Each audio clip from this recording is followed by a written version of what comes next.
haven't had these but I can't figure out how they can use me because they're.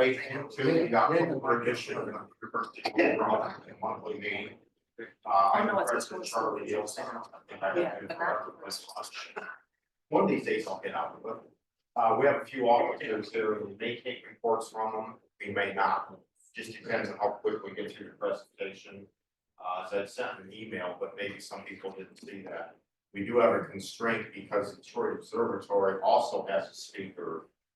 His name is Dean Regas, and he's gonna take over at 9 o'clock, so we wanna make sure we get out just in time for Dean. But we can stick around here and enjoy his talk as well. It's really more of a basic astronomy thing, what's in the night sky in the fall in particular, as I recall. But hey, we all began that fight, so feel free to stick around. So with that, we always introduce our club speakers first. We may not get any further tonight, but we'll see.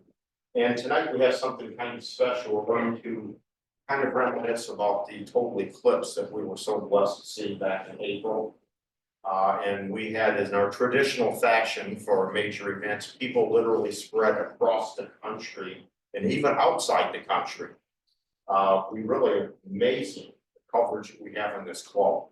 So what I thought we would do is start out the same way that the sun did, and start out with who saw it first and work out to who saw it last. And that would be starting in Mexico and then moving to Texas and then to Ohio and ending in Pennsylvania. Also, if we're interested, Michael Hagan brought this in and wanted to donate it to the club. It's a poster showing all of your various eyepiece designs. And I thought just for kicks, maybe we'll give that away at the end. We'll have a little show of hands, something who liked the pictures the most and give it to whoever wins. Alternatively, we might laminate it, just put it in the observatory. What do you think? Take a picture of it and send it out. Should we give it away? Would any of the winners be interested in it? Charlie, can you use the presenter's mic? They're having trouble hearing you. Oh. I can hear you okay, Charlie. A little muffled, but I moved off to the side too, so can people hear me now? yeah, I can hear you. All right. Thanks. So anyway, with that, I'm going to bring up first Kathy and Kurt Hillig.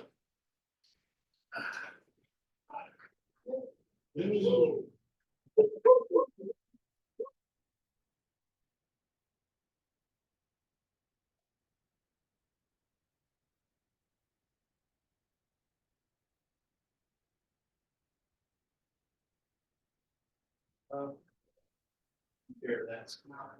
Hey, you're good. Josh H. Jeff H. All right. Give your references. Okay. Yeah. It's not.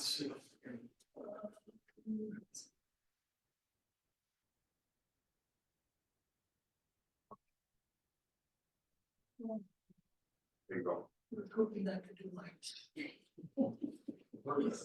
we go. Hey. Yeah, cool. So the trip we went on was a joint trip between the University of Michigan alumni group and the Dickinson College alumni. And the reason that happened was because they used the same travel agent. And U of M, they only managed to get 6 people to go from the U of M alumni. And Dickinson had about 15.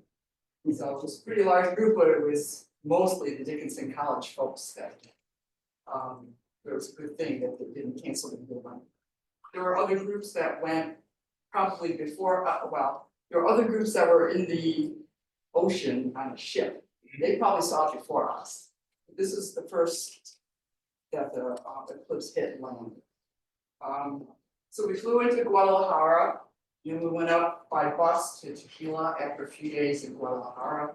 And then we had the long bus ride up to Maztlan, which is where we saw the eclipse. And on the way we passed the volcano, but really we didn't see the whole volcano. There was a lava field, and that was what we were supposed to look at. But we've seen lava fields before, so it wasn't such a big deal for us. So,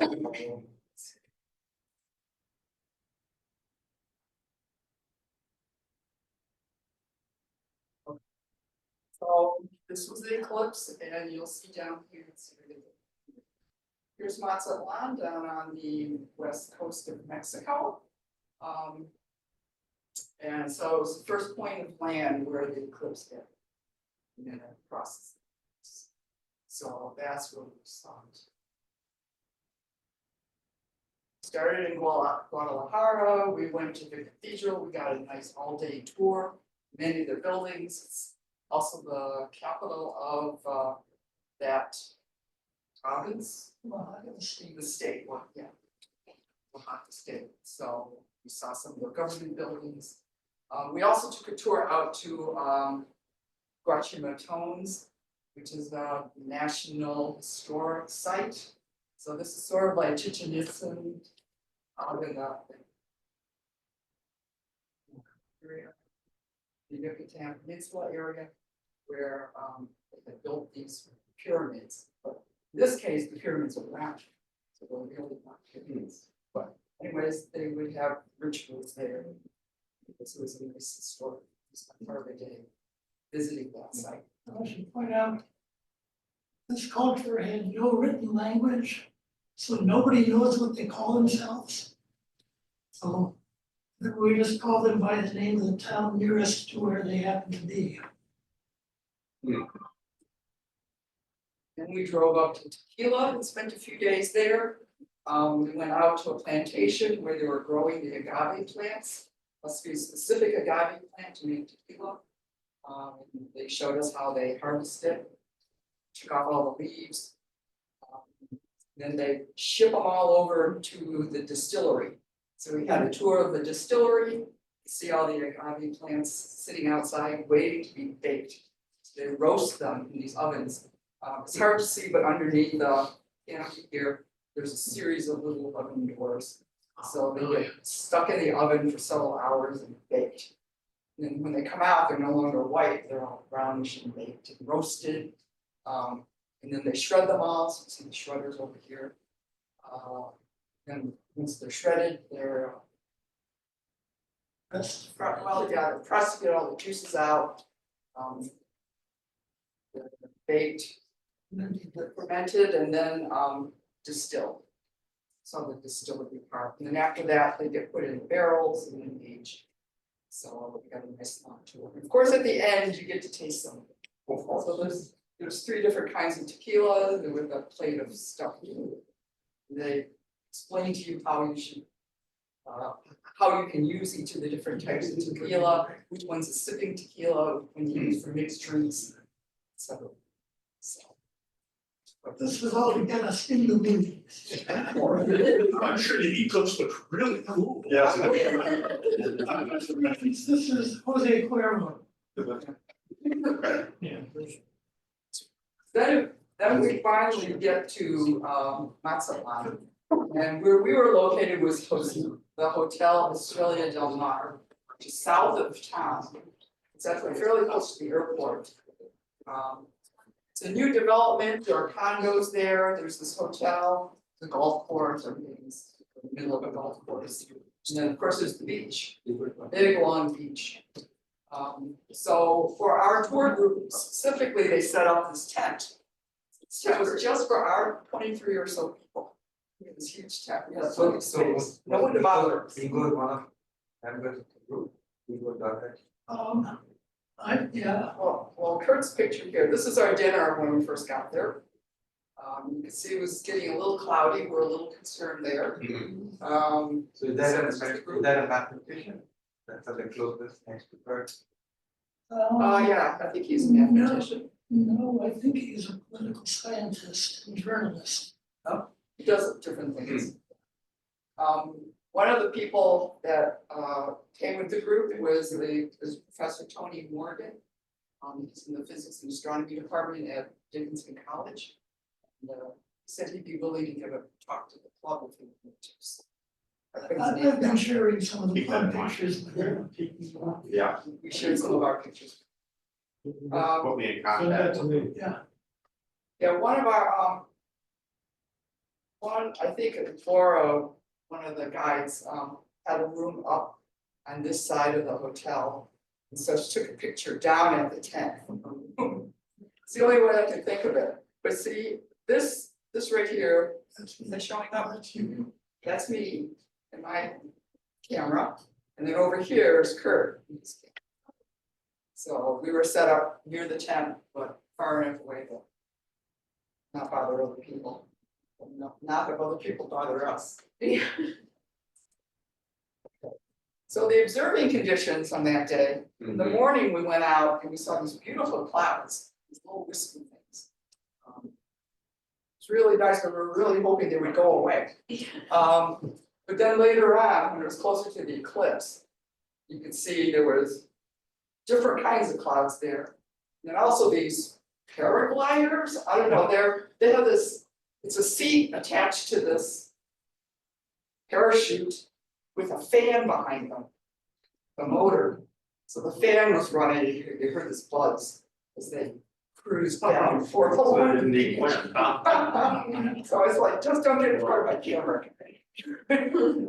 So they were just going, there was a couple of them that were just going up and down. The reason we have the interesting clouds there is we're due west, the southern tip of Baja California. And as the wind comes in from the west and rolls over Baja, creating all of these nice ripples in the clouds. All right, so this is my setup. I just had a camera on a tripod, which meant I had to manually move it every few minutes.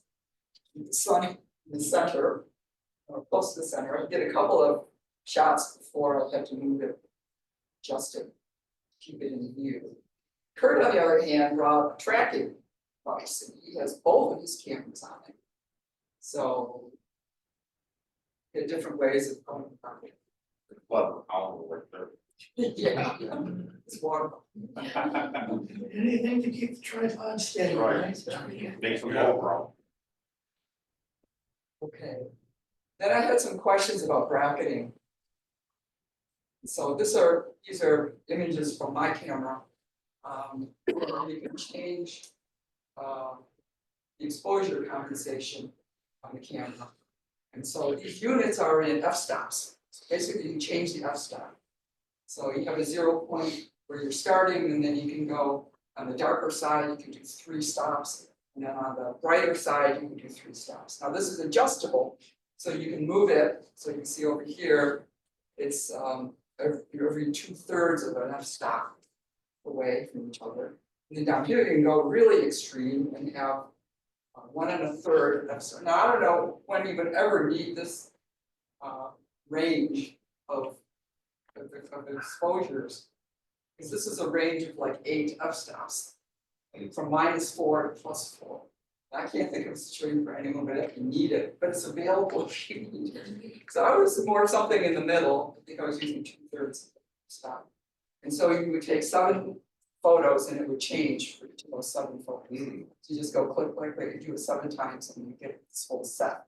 Now, if you don't do all the way through, the next one you pick would be the next one in the series. So you have to make sure you get through all 7 before you take another set of pictures. This is all manual. So here's the example of 7 exposures. It does the middle one first. In this case, it would be 1/400. So what this actually does is changes the shutter speed. And then it goes to 1/1600, and then 1/1000, and then 1/64, 1/640.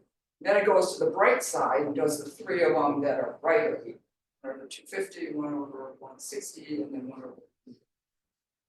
I was also changing the ISO as we needed, as things got dimmer, I started upping the ISO, so I was anywhere in the range of 100 for the beginning. And then once we got to totality, then it was up to 800. And then once I took the filter off, then I had to adjust it back down again, so I was playing with f-stop. Also, the f-stops from 7.1 to 8, just moved it a little bit just to see what that would do. And I was using my zoom lens at the furthest extension, which is 500 meters. So if you take a series of these from one set, the approaching shadow.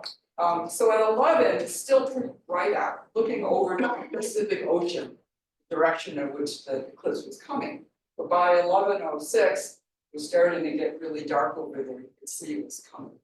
Even though I had hit the sun. Shadow.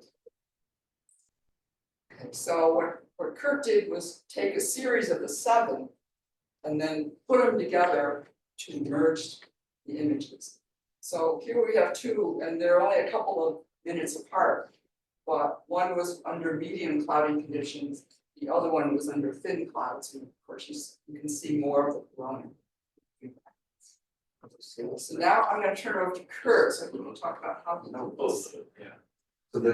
So the red ones are solar flare. Excuse me, In the previous slide, the red things on the right, that's prominences, we'll get to those are those. prominent. We'll get to those.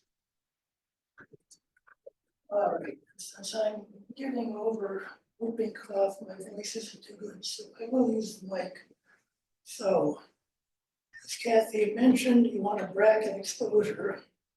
Turns out, her bracketing was too narrow, mine was too wide. So, we never really got perfect ones, but I think we got some good stuff. I've got the links here for where some of the places I look to get information on how to do this. So let's get into the details. And this is an example using 4 of my 5 bracket exposures. The 5th one was just totally blown away. So the first thing to do is you take your raw files. You run them. I should point out, I don't use any astronomical imaging processing software. I do it all in Photoshop because I'm not an astrophotographer. I'm a nature photographer. I'm a wildlife photographer. So this is something I do rarely. So the first thing to do is bring all your images in and just make sure you've got consistent color information. You make the same adjustments to all of them. So your starting point is the same for everything. And then the next step is to bring them all into a stack, just like in sort of conventional astro imaging. You want to layer all your images together and blend them together to pull out what you want. You pull out the detail. In this case, because tracking isn't perfect, the first thing we do is manually align everything. We don't have any well alignment tools like they use again for the astro imaging.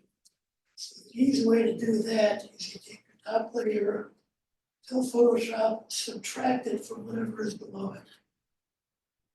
And you can go to the second layer down, move it around until it's lined up perfectly. And then turn that layer off, move down to the next one, adjust it till it's in line. Move down to the next one, manually adjust everything. And then at the end of this process, you don't want to turn them all on again so they're all visible. Then, again, for one of the Photoshop tools doing what they call a radial blur, you need to have the image perfectly centered in the canvas. So in this case, you crop everything to a square.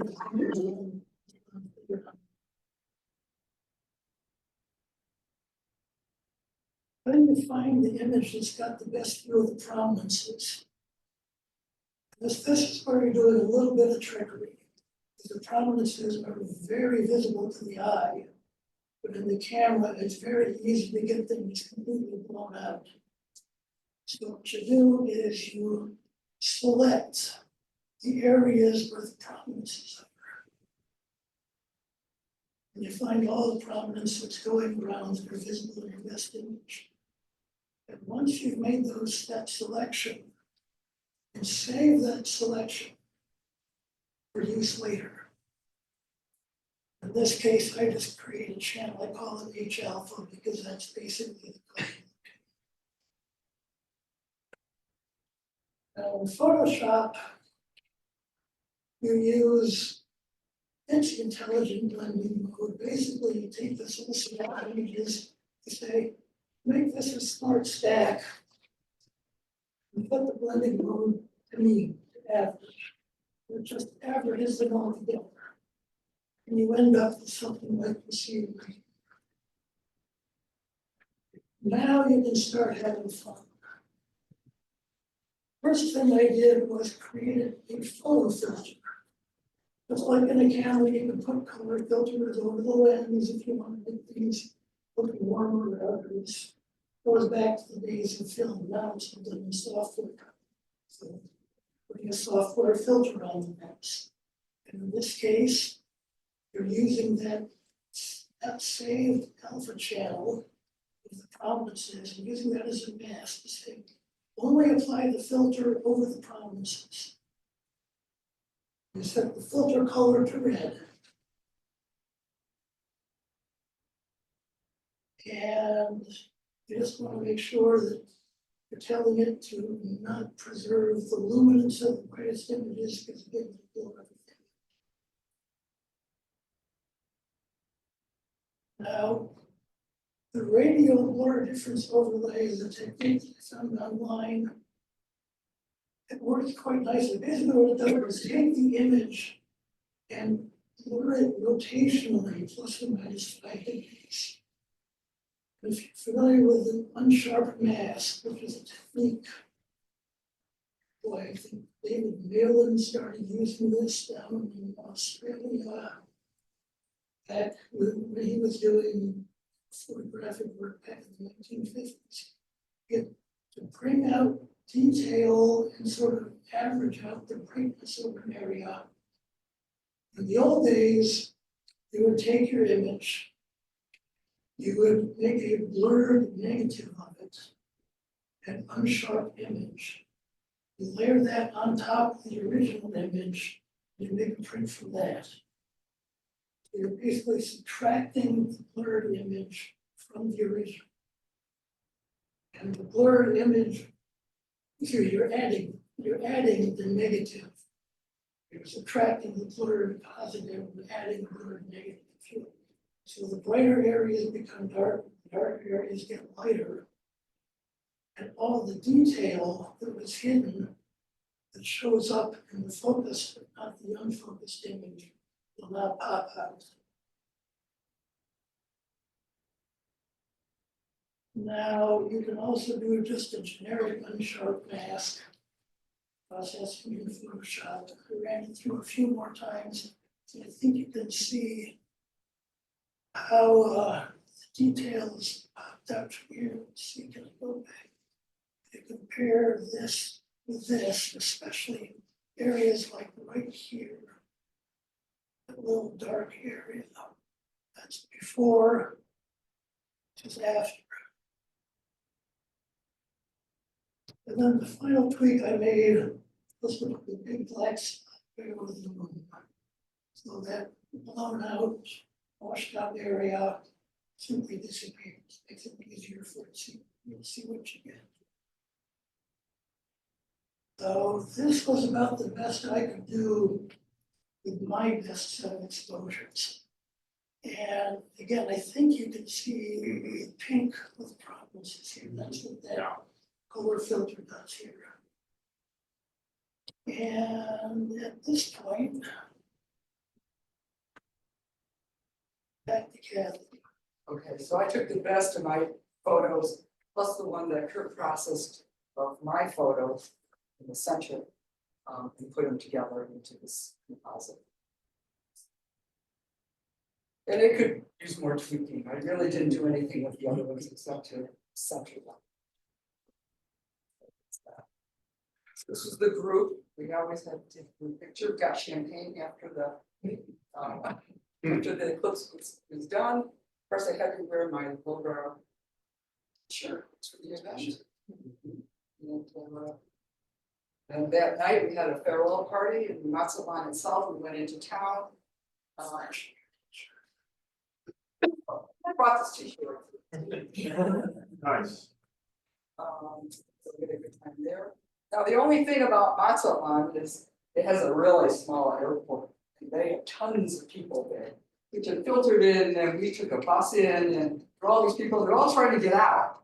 And so, of course, we couldn't get a flight until 2 days later. And so we had to spend 2 extra days there. Spent a day on the beach and taking pictures of the birds and Have to stay there. goes back out and you can probably see blends and so on. But they were saying in Mazatlan that usually their biggest crowd every year is spring break time. This was about twice that size. They never, the drivers and the limo drivers at the airport said they've never seen so busy. It was just a lot of people in town. All right, that's it for me.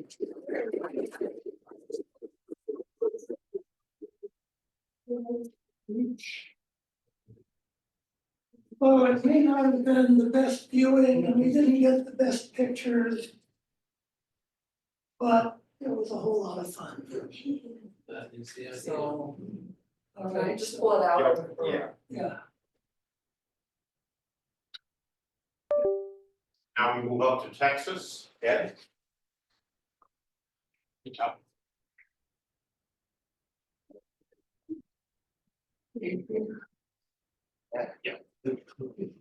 You're going to do it or us.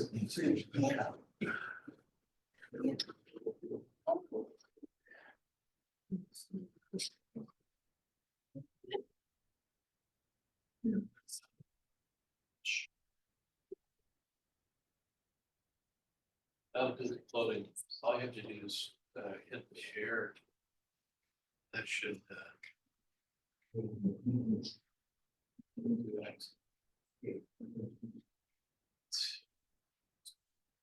Oh,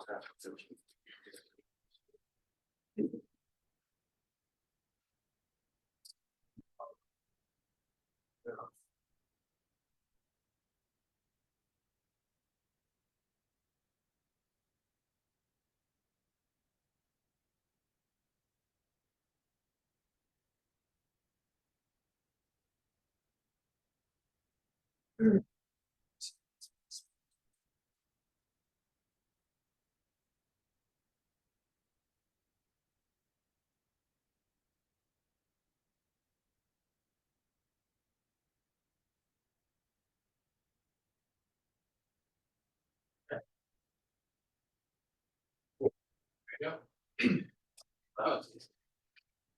My name's Adrian Bradley. I joined the club last year. And I'm gonna take you through three things. Brief word on the two previous eclipses I was able to witness in order to lend context to what happened during Texas when I went last time.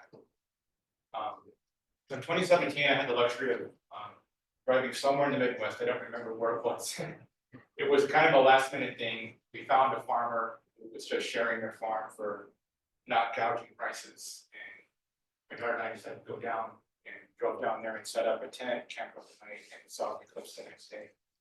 I didn't take any pictures. It was my very first eclipse. I knew if I took gear, I would be distracted. And I wanted to just enjoy the moment, and it was amazing. Cloudless, absolutely clear sky. Moment that I'll tell you about some other time, but tonight's about the 2024 eclipse. But it did set the expectations for what I would see in the future. This is a little box that we made. It's got the little pinhole on this side and protected the other side, but we took binoculars and got a much better view of the approaching eclipse by just shedding my piece of paper that day. In 2023, I was home from my mom. I live in San Antonio, Texas. I was there for my mom's birthday. Some of you might know that year my father passed on with the thing. But the annual eclipse was the very next day. So that was a nice distraction from what was going on. I was able to share it with my brothers and my mom in the front yard. The slide that Kathy Kurt showed, the annual eclipse was complete where I was, but it wasn't centered. What I told my mom and my brothers was, based on 2017, was the sky's going to change. Everything's going to change color. It's going to change darkness. It's not like a sunset where you see orange and the purple golden arc. It just is like you're putting on darker and darker sunglasses. And that's going to come into what happens for the eclipse that we're going to get to in 2024. So 2024, so I grew up in San Antonio, like I said. I have a friend who lives in Burning, Texas. That was in the path of totality, 40 minutes away from my mom. So no hotels, we just went there the night before, free night, free food, and just hung out in the backyard and chatted all day and waited for it to happen. having already seen an eclipse, I was expecting to be disappointed. Some of you who might have been in Texas or heard about Texas, there was a lot of clouds, and in Bernie it was completely cloudy. We had some peaks of the sun, as the clouds kind of thinned, and I was playing games with, the Eclipse glasses, because if you had them on, you wouldn't see anything, even when the sun peeked out. You don't want to hurt your eyes. I had the camera set up to take a picture. I was taking the cap on and off. So playing all these games, trying to get something for this time. And the neat thing about this eclipse was having seen a clear sky total and a clear sky annular, this was cloudy, right? So there's no clue what was happening. And the clouds are very low, so there was no chance to see the approaching shadow, which requires high clouds like Kathy and Kurt might have seen. So I warned my friends, it's just gonna get dark. And as totality approaches, it's gonna get dark fast. But there's no sign that why it was getting dark. And when totality happened, it was eerie. It was very eerie because you couldn't see anything. And even if the clouds thinned, there was no way to tell that the clouds had thinned. We would never have seen the corona, we've never seen Bailey's beads, any of that. It was just cloudy. But it was super eerie, and I was really glad to see it, and my friends were awestruck. If I get this video to play, this is right before. Momo, come on, that's rude. Come on, Moira. Momo, Sally, don't stop looking. It's so cool. Naked camera, no filter, that's how dark it was. Right? So having Eclipse glasses on top of that made it impossible to see. Momo. So like I said, it was super eerie, and it made us think about, me and my friends who had never seen Eclipse before, what it must have been like centuries ago when there was no explanation for why this happened. There was no science about it'll happen again, there's why it happened, people freaked out, they sang some superstitions to it. Down the street there was a church, I mean Bernie was celebrating this, right? And so they had a downtown enclosure and there was people around it. Kids at the church, when it happened, they would start screaming and cheering, and somebody set off fireworks, even though you couldn't see anything. It just got dark, right? So everybody was able to appreciate it, and my friends were blown away. They had no idea what to expect. And then it got lighter, and I managed to catch this shot like a few, maybe 30 seconds after totality. When the first thing that appeared was this, I took a quick shot and captured that. So that was my experience. So I know a lot of people who were chasing might have been disappointed, but hopefully it was eerie for you too. It's still very mysterious. It's an amazing experience. And if I'm somewhere in the future and it's clear sky, it's great. If it's cloudy, it's still gonna be great for me. I had a wonderful time. Like I said, my friends were amazing. I did wear a shirt that had green and red on it, by the way, because I read that the color senses in your eyes, they fade out at different brightnesses. And I forgot which way it goes, whether the dark becomes black, the green becomes black first, or the red becomes black first. But I completely forgot to check during totality. My friend noticed, she said, hey, this color is not there anymore, but the other color is still there. So that's a cool trick you can play with Eclipse, wearing red and a green shirt to contrast it. And then this is a scooter I got, and you can see the back of my shirt. I just mentioned it twice. The annular eclipse was 6 months before the total. And actually during the annular is when I did some research and I realized that they happen about every 6 months somewhere on the planet. There's a chance of an eclipse whether it's total, partial, or annular. It's just rarely over what you can see it. So it's almost exactly 6 months away from October. So with that, I'll hand it off to Ohio. Adrian, right? Yeah. Ohio.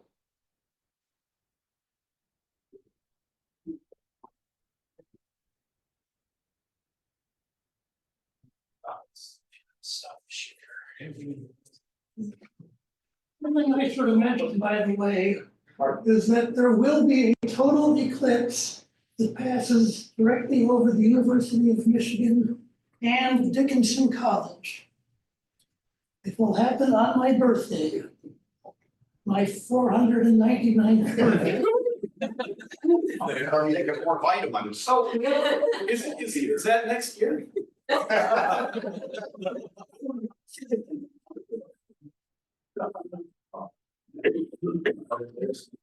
Take us all about policy, show us the culture. My presentations. No problem, got you plenty of time. Okay, yeah. Oh. Which was that? Perrysville Ohio, total place. That's just how much so I guess we go through the in the order, let's see. The shepherd streams is 6. Yeah, let's see where it's like. By the way, can everyone hear me on Zoom? I'm just gonna start with this move, so. Oops. Okay. So we want to share, we'll have to share this, or if I do this, we can share the whole screen. Yeah.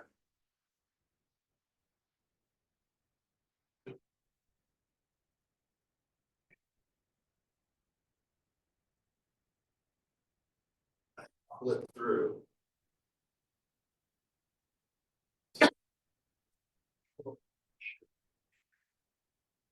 Yeah, if you don't have our registry, we'll have to have it.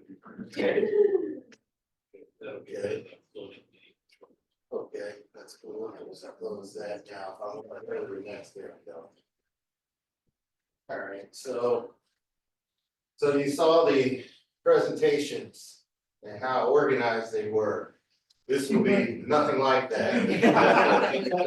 This will be one guy with his camera.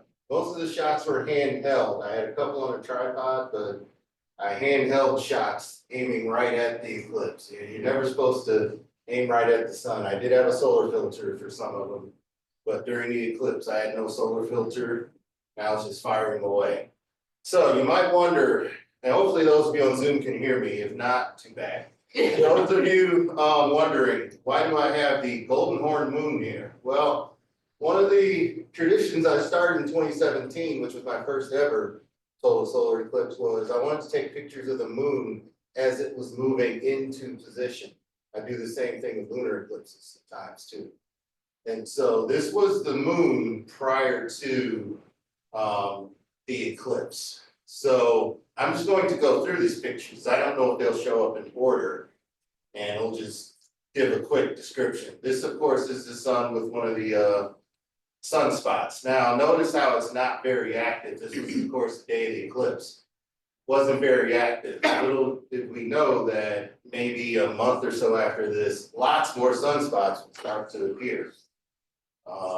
So this is the sun, day of the eclipse with solar filter. This is my location in Perrysville, Ohio. Notice how it looks really, really clear right now. How muddy the water is. A lot of fishermen are out there, the Maumee River. I would not recommend drinking this water if you decide to go. So sun rotates a few more spots, but nothing like the spots that produced aurora. There will be no aurora shown in this presentation, by the way. It's not the eclipse. I do have some pictures of that if you'd like to see them later. This is the opposition. Notice we had clouds, not quite the clouds that were in Texas.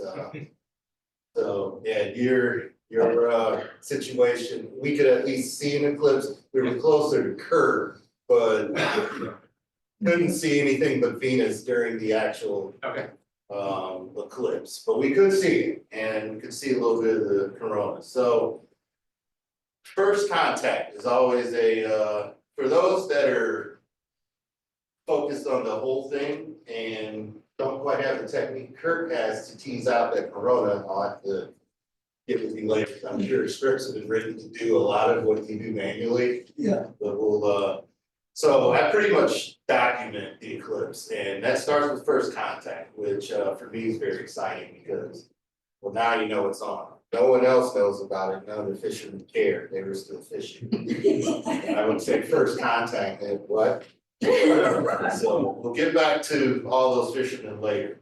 So various shots of the eclipse in action, things that you can see in Michigan and plenty of other places. One nice thing about being down in Ohio is I knew that whole thing would go total. there are points where it stopped in Michigan and you sort of rolled by. And as someone who saw the eclipse in 2017, that would have been very disappointing.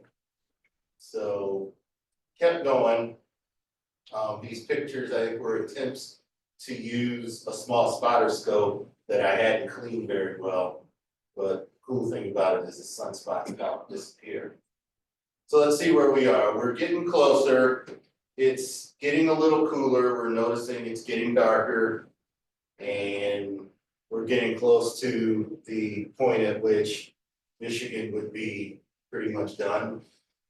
But we would continue on. I think this first, okay, I don't think this is quite 97%, but this is pretty much what you saw if you were in Michigan, maybe something even thinner. And from that point on, you saw sepia tones, as I call them, start to take over. I remember hearing from a lot of people about how the colors change. Lighting changed. The lighting changes, Yeah. and that drew a lot of people. So that if you were in Michigan, you figured you'd seen enough because you saw the lighting change, which is something you may not have seen before.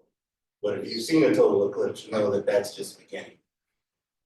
Let's see what this next picture is. It's totality with a single shot, which is why you want to use Kurt's method, because otherwise, now this is generally what you saw. Once it went total and you looked up at it, that's pretty much what you saw. The prominences were easier to spot this year. And I don't have the scientific explanation for it, either that or More active this year. more active, that would be, well, there were a couple of them in 2017, but when looking at it, I didn't see them until it was near end of eclipse. Was this taken with the kind of modest cloud cover you had there? Which one? This photo here. Yeah, was it taken with? Was the cloud cover relatively modest or? It was. This shined through the cloud cover. If I go back, that cloud cover that we showed, that's what this thing was shining through. We were about 10 miles east and then probably a few miles north, and we managed to skirt some of that cloud cover. It was almost clear. Yeah, And I was just wondering, like, from Corona, how much difference that would make. from what I yeah, it saw. depends. It's a good question because it depends on how much corona you saw. You should have seen something closer to what Kurt had. Yeah. Because you had a full, it could come full. Here, it was washed out and took techniques I was not using if I wanted to try and get that. Some of the astrophotographers out there did get a corona despite having this because they had their cameras ready and they fired a lot of shots. This was me. So you can handhold eclipse shots. This is now, this one's pretty cool because it's near the moment totality's I happening. remember that moment, that was so cool. That one, yeah, there are a couple of moments that I did capture here that for those that haven't seen an eclipse, you wanna look for these moments because those are the ones that really blow your mind, like, oh wow, it's going, this is happening. And this is, yeah, and I think this is actually before one of these is before the eclipse starts, the other one is right before it finishes. Bailey's beads, and I happen to hit them here with these prominences. You've got mountains on the moon, and you've got sunlight shining through those mountains. That's one of the shots that you have on your list of what I'm gonna try to capture from this total solar eclipse. If you're not like Ed, just enjoying the moment and enjoying the experience. try Next to one, I'll do have that. that camera. In fact, how many, I don't know if we've asked, how many have seen a total solar eclipse in the room? Everyone? We have. Leila, it'll be your turn one of these days. A couple of you that haven't. So most of you know exactly what I'm talking about when I say it's a magical moment. Yeah. When this happens, so I was happy to capture that. This moment, so this is when it was almost over. This moment is the very moment, if you value your eyesight, turn away. Put your glasses on, do something. I happened to catch this, and I think my very next move is this. Because, you know, it was, the sun is coming out, and after it's been dark, it's like a sudden change. And if you've tried to look through that, you will see spots that are worse. If you're looking at it through a telescope, that's even more. In 2017, a young girl was looking and this phase was happening. And I'm yelling, get her away from the telescope now. And fortunately, she turned away before this thing got too bright. So this is where I wanted to start because it's the moon before we even get there. And sometimes the same camera that I use, I ended up getting the moons of Jupiter in the same shot as the moon. And I thought it was pretty cool. This is, yeah, it was very hazy. I still wish it was, and this is a contrail from the jet. I wish it were only hazy and not super cloudy because if it were clear, I would have gotten more shots. So let's see, let's go through that. I call this one the Ann Arbor exposure because I think it's about at the 97%. What the moon did was roll right off the edge and kept on going here in Ann Arbor. When I caught that moment, kept it. Imagining for instance Ann Arbor. So this happened to be before totality. Where it's coming. There's about 50 more shots. These were the ones that I thought were clear. Here's a Bailey's beads before the start. Probably my best and clearest image that I got. I'd have to look up the settings to see exactly what it is. The lucky image that they call it, where you happen to hit and everything happens to be clear. So there's another version of oh, it's after, right after Bailey's beads, so the bonus starts to come out. Watching that transformation, as most of you know, is a magical thing. Yeah. You go from the sun and the moon to what just happened. And, you know, you call it forming Voltron if you're a cartoon people like me, but couple more images. This, yeah. I wanted to do this and almost forgot. You really don't know what it's like being out there. Capturing it is something I hardly ever see. I see a lot of great shots of the eclipse itself. What's that color like when the sun's about to go total? It's like this. It's this weird sepia tone. It's this weird sepia tone. And during, of course, during totality, and I think this, I tried to simulate it because I did not think to catch the picture during actual totality, but I did snap something during this period. And I tried to approximate it. Is it the best? Probably not, but it gives you an idea. It does get dark. It's not, now I've just been to Black Mesa, Oklahoma. That's, when you can't see your hand in front of your face, that's dark. Then you've been some places where it's not quite that dark, but it can be pretty eerie. And during this time, you have people just screaming out whatever it is that comes to mind. Kids were, I could hear the kids back here just yelling. Back here, you see animals frantically trying to get home. Yeah. Because it's night, all of a sudden, oh, we have to go home, it's time. Well, in green, you saw the street lights coming on. Yeah. Like sunset all around the horizon. Yeah, I was robbed of that view because clouds everywhere, but we could see the rest of it. And then during darkness, you have people screaming USA, Mayans, whatever weird things officially come to mind. All of them enjoyed seeing it. I didn't look up and down here to see if any few of them stopped fishing. You have there were one or two that probably didn't, but I took a look. I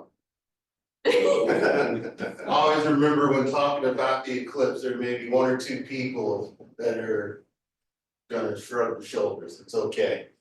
For about 99.2% of people, this would be something that will amaze them.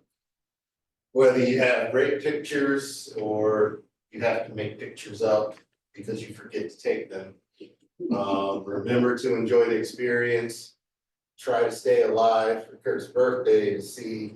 If you can't, you have to travel.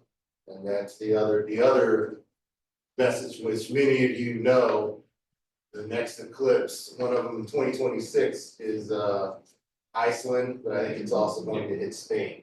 And I've seen some presentations talking about where you want to go and how you book that. Luxor, Egypt, is that 26 or 27? That's 27. It's 27. Yeah. So yeah, if you want to wait, you can go to Luxor. As far as one other thing I'll mention before turning it over, as far as predictions for weather. This was pretty much spot on. About a day before, how I picked Perrysville, Ohio was driving by there. I loved the scenery. I actually wanted to take a picture on the bridge, but that just didn't work out as far as being in a high traffic area. So I came down to this field. And then about a day before, I looked at it and said, okay, these are high clouds. I think we have a chance. Rather than try and travel into Iowa and Indiana or some of the other places, I'll just travel an hour to get to Perrysburg, pack my son and half of the gear that I never did use, and we went to Perrysburg, got to see some of this eclipse, and then I'll put up a picture. Got to see the eclipse, and then settled in for the hour drive home. Well, it was hard to get away from. Yeah, it was hard to get away from Perrysburg, so we went and ate at a restaurant, had a great dinner and dessert. It took us 2 hours to get home. It took you 2 hours, or it was 5 hours, even after dinner. It was about 5 for me, Yeah, at least 5, I think. yeah, the traffic goes in ascending order. It goes Michigan football, it goes Eclipse traffic. And it's a logarithmic scale, so, it was a long time getting home. Fortunately, I filled up somewhere before actually heading home. So, make sure you have plenty of gas for your vehicle. And if I were you, I'd do what others did and just stay a couple nights. Enjoy the town, Perrysburg. I sent something to the Perrysburg City Council, and they loved it, and I get to go to your thing, actually, they had on report. I wanted them to have a couple of these pictures. So yeah, this is from the Eclipse 2024, Perrysville, Ohio. And with that, it is time to move on to our final. Who's our final presenter? Pennsylvania. Yeah. All right, Don. No. Yeah. I was in Indianapolis. Oh. I gotta go quick. Okay. Okay. So.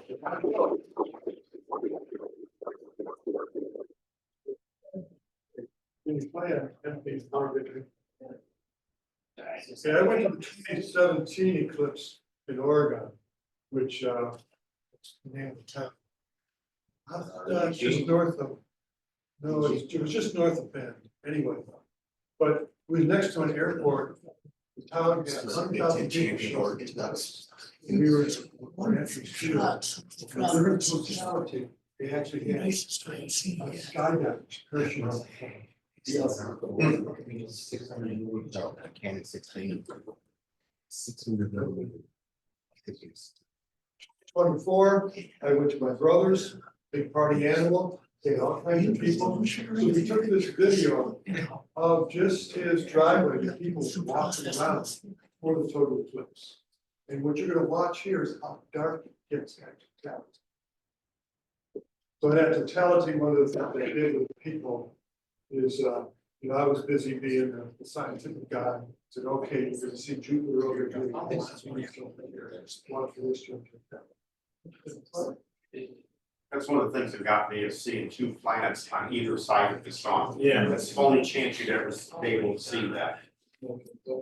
Very cool. Well, it doesn't once to him. Yeah, I think that was the Einstein theory of relativity proven because they saw a light of a star that was supposed to be Yeah. directly behind the sun. Yeah. But they, So there's a, most of it here is us milling around.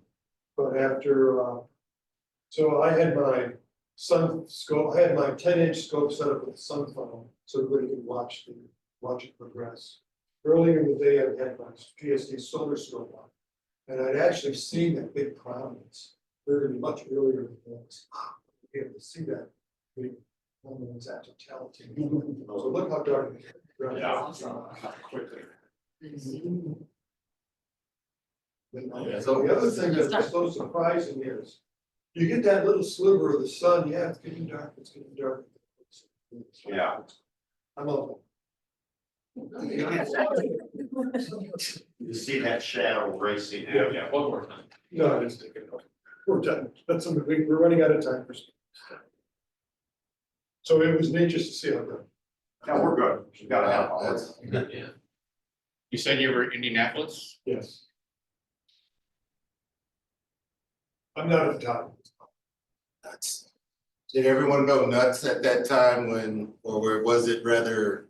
Well, I don't know, at that time, I didn't know this was being taken, and I was talking to my brother, I had binoculars out looking at him, I was telling people what to look for, so I was very animated talking with him. As much as he was. The real tragedy of the Eclipse is such a neat event, but it doesn't last very. Looking at it, and enjoying it, it's over already. So. I was unpleasantly surprised. That's how I barely got that other shot off, because I had planned to take a few shots and then it was over and I went, uh-oh.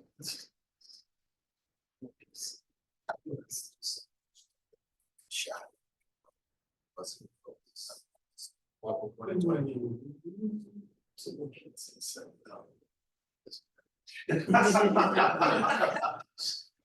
It's kind of like you'd be giving away any secrets.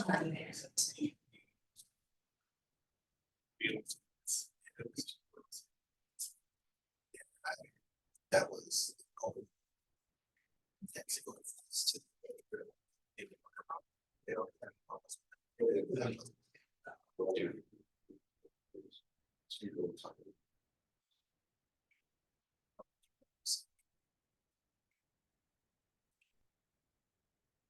Yeah, that temperature drop, that. Yes. I've never heard of my first time. She short. Yeah, but you gotta see. You gotta be there. Yeah, you gotta stand on the edge. Excuse me. She moves a bit. Yeah.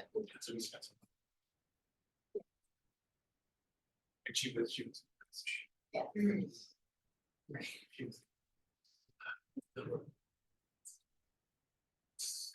It's not only what you're seeing, it's what's going on around you that.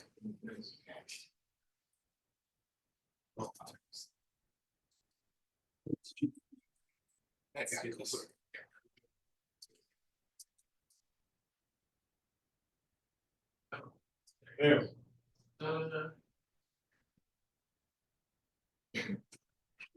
All right, so I was in Erie, whoops. Here's my. Huh? Oh, I got it. I was in Erie, Pennsylvania. Because I have a cousin who lives there, and so I got to stay for free. The Lowbrow way. The Lowbrow way, you betcha. Oh, good food. We say for free, we've got more money to spend on this drawing. Yeah, what do you see? Anyone ever here been there? No? Yes. Yeah. I've been there, and up on that little peninsula, yeah, Yes. that's cool. Yes, it's a very cool state park. And it is a natural bay, but they did have to dredge it out to actually get boats in and out. They had huge plans for this place. Because they were expecting thousands and thousands of people to be out there, and to get them there was going to be very interesting. I, however, was just sitting in my cousin's backyard. this is a little tour out in the peninsula, and this is on Sunday. And so I'm looking up there and go, hey, so far, so good. Yeah. And this is actually on the peninsula, you're looking back towards town, and this was, yeah. This is kind of things to come. And in fact, on Monday morning, it was sprinkling. And I'm sitting there going, my cousin said, don't worry, look, they say it's gonna clear up. And then literally there was gonna be a little tongue, was gonna come off the lake, and it was gonna clear up. And amazingly, in a way it did. This was my equipment. Anybody know what kind of scope that is? Collard, yeah. That is a task scope. Casco 50 millimeter. 60. 60 millimeter? Oh, okay. 60. It was even it was $10 more. Yep. And everything else is pretty much, everything except for obviously for the camera, everything is homemade. I actually took the mount that the scope would come on. I got the scope thrown in when I bought a hydrogen alpha scope at a swap meet. And I said, well, you throw that in? The guy goes, yeah, here. This was the first time I ever used it. It's been sitting around my house for years and years. And everything else, but it's like I used their RA gear for my deck, slow motion. And I was gonna use the tripod that came with it, but I put it on there and it was just a piece of junk. So I threw the 2x4s together real quick. And that's the front end with the solar filter. And you would flip that lever up and slide it out when totality came. And then that slide was made so that it could not come out. So you pull it and it would stop. So that it was very, very easy if you like forgot that totality was ending, you could just go up and slap it in. I had to do a lot of work on this mount, but like that clock drive was bought at the swap meet in the 80s. It was, I believe it was a Pacific Instruments. You remember them, Chad? Pacific Instruments. Yeah.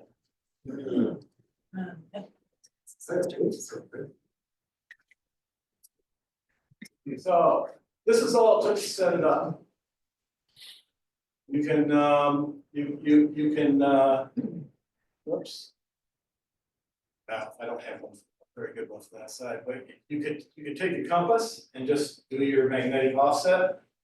Stand back because it is metal, and I could just practice and practice. This is one of the things we'll talk about. I could just line up my compass, the one here. Oops. I could just line this up with the polar shaft, and I found that I could get very, very close. And this, you need a level, so you zero it out. And my shaft on there was hollow, and I kept practicing and practicing, and I found that I could easily get it, so I could look through the shaft and see Polaris. And so I didn't have to worry if, like, in what happened, you didn't take it out and set it up until like half an hour before it was going to happen. Landing. This was part of my list that I made because as I get older, my memory obviously is something. Oh yeah, going away. Yeah. And so, and this is a great idea, so because at least for me, it would list everything. I've been so many times, you do everything and you find one thing missing. Like last night. Charlie. Yeah. Yeah. Somebody forgot his put his memory card back in his camera. In 2 different cameras. Yeah. Cameras. And this too, I used Eclipse Orchestrator to control the camera. Because I went to Nebraska, the last one. took no images, because everything I read, they said, first one you go to, please just sit and enjoy it. And boy, I was glad I did, because you're not sitting there going, what am I gonna do? But the Eclipse Orchestrator will control the camera. It's interesting software. I'm glad I got it real early, because I just played with it literally every single day. You'd be tired, so I can do that. Every single day, sitting down with a camera and doing something, and also by buying it real early, instead of getting it the day before the eclipse. Week before. You had a week, plenty of time. Because you download it and then they send you send them the money and they send you a key to unlock everything. The key they sent me was wrong. And so I said, how come this isn't working? Here's my key. And they said, oops, they had put an extra character in.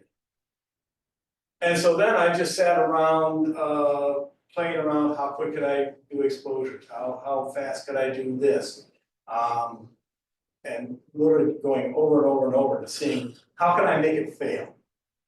In fact, the first time when I actually got it opened up and started using it, and I just started doing this and that with the camera, just going crazy, I locked everything up. And I literally had to like factory reboot the camera. And so, okay, don't go crazy, just stick to the basics. But you can find out, how fast you can do your exposures.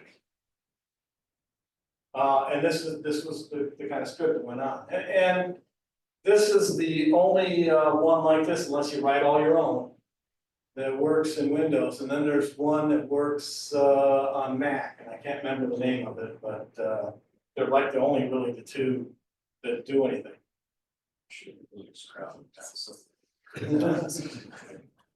And so this is what it's now. One of the mistakes I made was when I got the camera last November, my first real digital camera. I grew up doing film and having dark rooms in the basement and so on and so forth. But I said, what don't digital cameras do that film did really well? Film caught hydrogen alpha really well, no problem. Digital cameras don't. And you have to have them modified if you want to get hydrogen alpha. And even though I had a filter to correct it back, I didn't put it on during the Eclipse, so. But I did a little bit. But the interesting thing about this, that I put this on here, to show you what was happening while I was in total, is that the exposures down like this, those are all the same exposure. So this is the exact same exposure as this. So that's what kind of happened. But in the middle, we had a nice big window opened up and we were able to see Venus and Jupiter, right? Yeah. Did I get it right? Yeah. So it's a nice big window like that, and it was great. So about the only thing I did with images though was to try and correct the color. This is right after the first diamond ring. I did not have a good shot of the first diamond ring because there was just too many clouds going through. So this was a rather short exposure. Kurt, Kathy, I am impressed because after just now trying to learn how to do image processing, I've decided that probably the hardest thing to do is solar eclipse. Yeah, it's tricky, I think it goes Comet 1, Solar Eclipse 2, everything else. And then here's in the middle. I did black out, like Kurt, Kathy said, I did black out the inner one. And this was actually my favorite of what I got here, and this was right near third contact, showing the prominences. And then this is an unretouched, showing the diamond ring.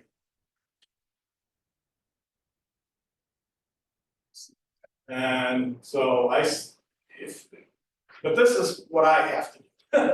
I'm not gonna sit there the day before and go out, so start early.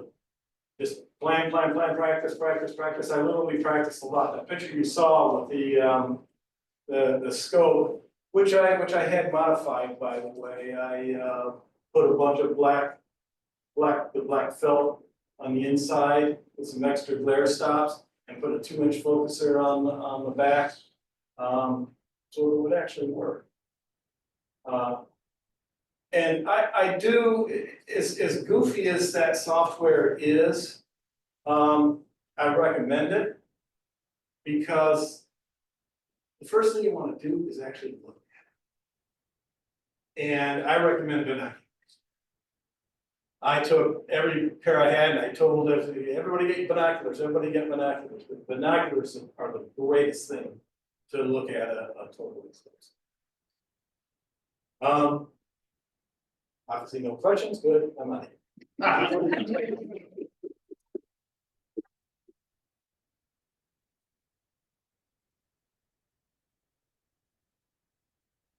Thank you, everyone. Yeah. Okay. We have to.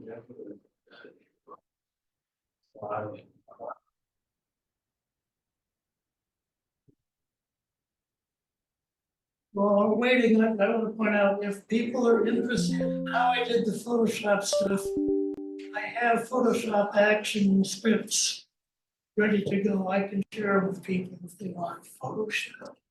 Yeah, that thing that costs money. Well, yeah. Costs money? Did you notice how much money I bought that camera? Well, some of us are highbrow. I'm We've already booked our trip to Iceland for the next Eclipse. So you are gonna try I'm ice. trying to figure out if you can do it in GIMP, so. Yeah, You can, but you're gonna have to figure out how yourself. Yes. Oh, we'll see. So how did the software work for you? I got 2 cameras, it can also, I have one at you then, I have 1, 2 now. Okay. Still active.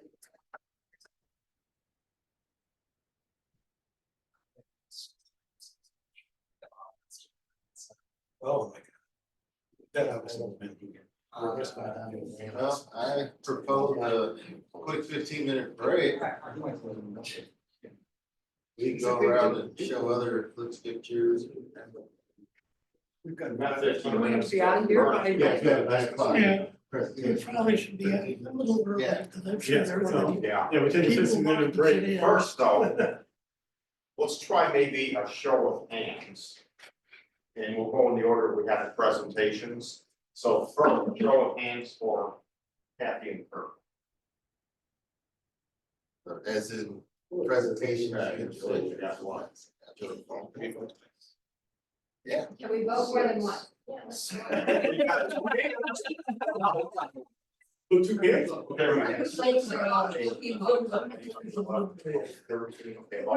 Well, we know what you're gonna Go go for our own for. presentation, All right. so that we have at least one. And how about that? I like that. Okay. Got it so far. And who's next? Also, now I'm trying to. Oh, Adrian. Okay, Kathy and Kurt still got it, looks like. And Doug now. The Lowbrow way. Okay, they're all fairly close, with my quick count. I think it's a tie, and chairs and 4 pieces. Kathy and Kurt. All good. I will pass the torch. So you want to just take a break and then go ahead and let the Mr. Regis take over, or you want to try to do a quick business meeting? We only got about 10 minutes, so. We said at our email discussion to mention a potential comment. Yes, I will mention those 2 things. We got time for that. 2 things came to mind as far as speakers go, or presentation ideas. Ed hit me with the first one, and because we had so much talk going on about the comet, that it might be cool to have a talk on comets.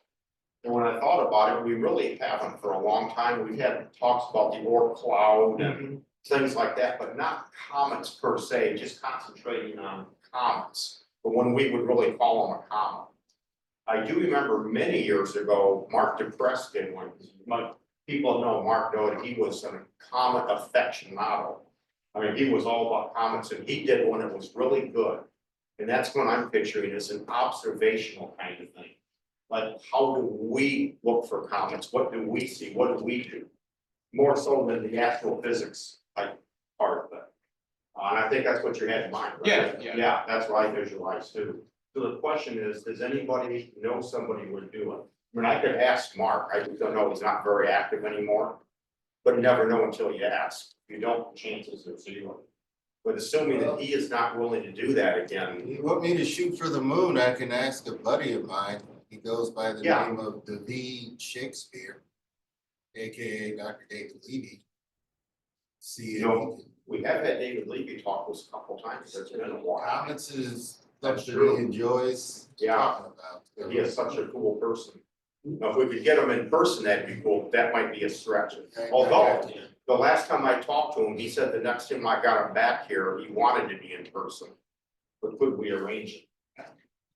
I'd have to ask him, Yeah, and I'd. but if you wanna probably have follow look up on at that, yeah. money. Okay, see what. Or if anybody's got any other ideas, you know, let us know, so. The other ideas, even wilder maybe, Jeff and I just had a little email this morning, and somehow we got onto old computer things. I think it started by mentioning 5 1/4 inch floppy disks. So I decided I'd one up them and talk about how I used to work on 8-inch double density, dual sided floppies. And we thought that was so cool. And I remember upgrading an office computer up to 40 megs. Megs, that's right, you can't start anything with 40 megs anymore, but we did. And then we all stood back and, oh man, we'll never use all that space.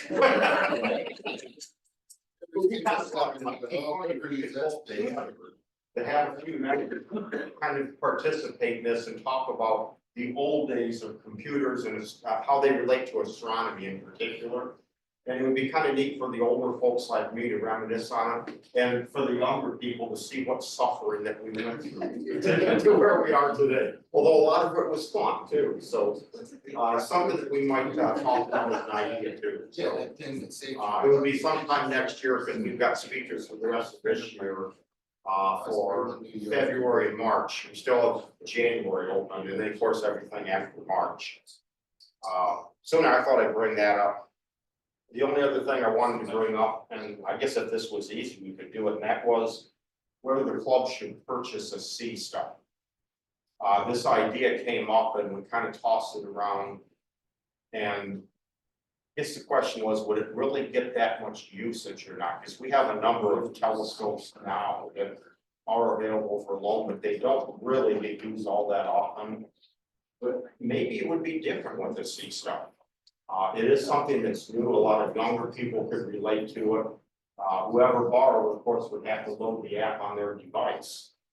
But it's a free app, and any pictures and images they take would be theirs to keep even after they turn the sea star in to whoever owns it, you know, gets it next. And worst case is, it's not popular. After a while, we find out maybe 1 or 2 people check out it or nobody, in which case we'll do a little club price or something like that and give the sucker away if we have to.